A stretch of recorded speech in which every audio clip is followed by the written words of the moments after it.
McCain's chief sin today is that he is one of a number of conservatives who don't much care for President Donald Trump, and has been willing to say as much. Video, Meghan McCain questions how Kelly Sadler could still have a job after joking about dying father. Imagine the response if a Democrat described Republican Senator John McCain, tortured as a prisoner of the North Vietnamese army during America's war in Southeast Asia, as Songbird McCain. Despite there being no evidence that he gave his captors anything at all useful. Imagine, too, the reaction to a functionary from that party had they said of his opposition to one of its nominees while battling against an aggressive form of brain cancer, "It doesn't matter, he's dying anyway." Such comments would have provoked a tsunami of outrage that would have swept away the guilty parties and taken a lot of people with them. Rightly so. They should be beyond the pale even in the bare-knuckle brawl that is modern Democratic politics, but what may serve as parting shots at the ailing Arizona senator came from his own side. They were attacks from conservatives. There is no better evidence of the way that movement is eating itself in America than the way it is treating McCain, who is publishing what will likely serve as a valedictory book in the form of The Restless Wave. In researching this piece, I gritted my teeth and trawled Twitter to gauge their reaction. The ugly memes and McCain conspiracy theories at top make America great again hashtags were depressingly common. It was notable that many, although not all, of the people rushing in to defend him against them identified as Democrats. They made use of another popular hashtag, BlueWave, referring to what they hope will be the result of the forthcoming U.S. midterm elections. It's hard to imagine McCain welcoming that. He is often described as a maverick and has repeatedly proven that he can work across the floor of the U.S. Senate, and in so doing keep its government working given that its structures demand some level of bipartisanship to get anything much done. He notably spared the flagship healthcare reform of his erstwhile opponent Barack Obama from being gutted by voting against his party's attempt to repeal it.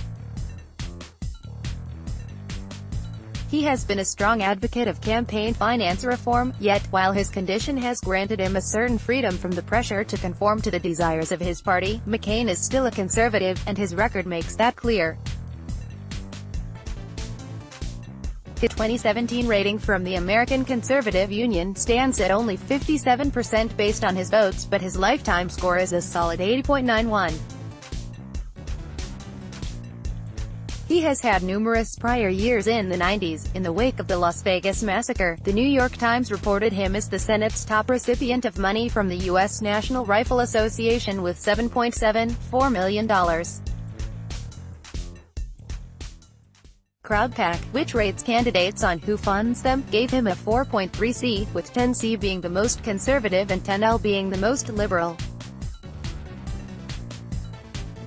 Meanwhile, Americans for Democratic Action gives him a liberal quotient, LQ, of just 5% for 2016, and don't forget, he won a U.S. Republican presidential primary. His chief sin today is that he is one of a number of conservatives who don't much care for President Donald Trump, and has been willing to say as much. This has put him squarely in the firing line of a movement which has become more religious cult than political project. American conservatism had come to regard dissent from its core positions as tantamount to apostasy before the advent of Trump, but now the mere suggestion of it is enough to have those who indulge thrown to the keyboard lions. The latter clearly take the unpleasant way their hero comports himself and the language he uses as an inspiration. I was particularly struck by a tweet from a woman by the name of Jody Butler. It reads, "If John McCain doesn't want shots fired from the WH while in his current medical condition, then he needs to stop firing shots at the White House." 2018 Butler doesn't appear to see the contrast between her description of herself as a child of the Most High God, a wife, mom, daughter, sister.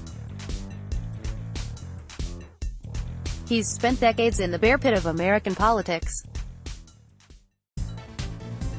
Phil Boas, a columnist for the Arizona Republic, suggested that the comments may even serve to inspire him in his battle against cancer. "If you don't think the Arizona senator is happy that he's still punching and people are punching back, you don't know John McCain," he opined.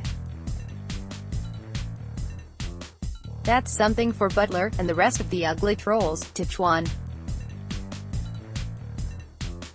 If decent Americans react to their behavior by sending that blue wave crashing over Washington, there would be a certain irony in their nastiness, helping McCain punch back against his cancer for long enough to see it. More about John McCain. Donald Trump. U.S. Democrats reuse content. We use cookies to enhance your visit to our site and to bring you advertisements that might interest you. Read our privacy and cookie policies to find out more.